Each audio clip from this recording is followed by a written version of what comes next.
ஒருவர் எதுக்கெடுத்தாலும் மனைவியுடன் சண்டை போடுவார். ஒரு நாள் ஆபீஸ் போய் வேலை செய்துப்பார். சம்பாதிப்பது எவ்வளவு கஷ்டம் என்று புரியும் என்று அடிக்கடி சவால் விடுவார். அவள் ஒரு நாள் பொறுமை இழந்து, ஒரு நாள் நீங்க வீட்ல இருந்து பசங்களை பார்த்துக்கோங்க, காலையில குளிப்பாட்டி சாப்பிட வச்சு, வீட்டு பாடங்கள் சொல்லிக் கொடுத்து, சீருடை அணிவித்து பள்ளிக்கு அனுப்புங்க. அதோடு சமைப்பது, துவைப்பது எல்லாத்தையும் செஞ்சுதான் பாருங்களேன் என எதிர் சவால் விட்டாள். கணவனும் அதை ஏற்றுக்கொண்டான். அவன் வீட்டில் இருக்க, இவள் ஆபீஸ் போனாள். ஒரே குப்பை கூலமாக கிடந்தது ஆபீஸ். முதலாளி மனைவி என்பதை மனதில் கொள்ளாமல் கூட்டி, காசு பணத்தை விட அம்மா தான் பிடிக்கும்னா இந்த வீடியோவை லைக் பண்ணிட்டு கமெண்ட்ல ஐ லவ் மாம் என்று பண்ணுங்க. பாப்போம் எத்தனை பேர் கமெண்ட் பண்றீங்க. பெருக்கி சுத்தம் செய்தாள். வருகை பதிவேட்டை சரிபார்த்து தாமதமாய் வருபவர்களை கண்டித்தாள். கணக்கு வழக்குகளை பார்த்தாள். மாலை 5 மணி ஆனதும் வீட்டுக்கு புறப்பட நினைத்த போது ஓர் அலுவலரின் மகள் திருமண வரவேற்பு குறித்து உதவியாளர் சொல்ல, பரிசு பொருள் வாங்கி கொண்டு கல்யாண மண்டபத்திற்கு சென்றாள்.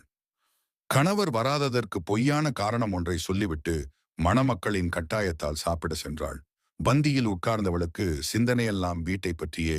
அவள் சாப்பிட்டதை விட பிள்ளைகளுக்கும் கணவனுக்கும் என பைக்குள் பதுக்கியதே அதிகம். ஒரு வழியாய் வீடு வந்து இறங்கியவள் கணவன் கையில் பிரம்போடு கோபத்துடன் அங்குமிங்குமாக நடந்து கொண்டிருந்ததை பார்த்தாள். இவளை பார்த்ததும், பிள்ளையா பெத்து வச்சிருக்க, எல்லாம் கியா முயன்று கத்தி தொலையுதுங்க, அத்தனையும் குரங்குகள், சொல்றத கேட்க மாட்டேங்குது, படினா படிக்க மாட்டேங்குது, சாப்பிடுன்னா சாப்பிட மாட்டேங்குது, அத்தனை பேரையும் அடிச்சு அந்த ரூம்ல படுக்க வச்சிருக்கேன், பாசம் காட்டுறேன்னு பிள்ளைகளை கெடுத்து வச்சிருக்கேன் என்று பாய. அவளோ, ஐயா காசு பணத்தை விட அம்மா தான் பிடிக்கும்னா இந்த வீடியோவை லைக் பண்ணிட்டு கமெண்ட்ல ஐ லவ் மாம் என்று பண்ணுங்க. பாப்போம் எத்தனை பேர் கமெண்ட் பண்றீங்க.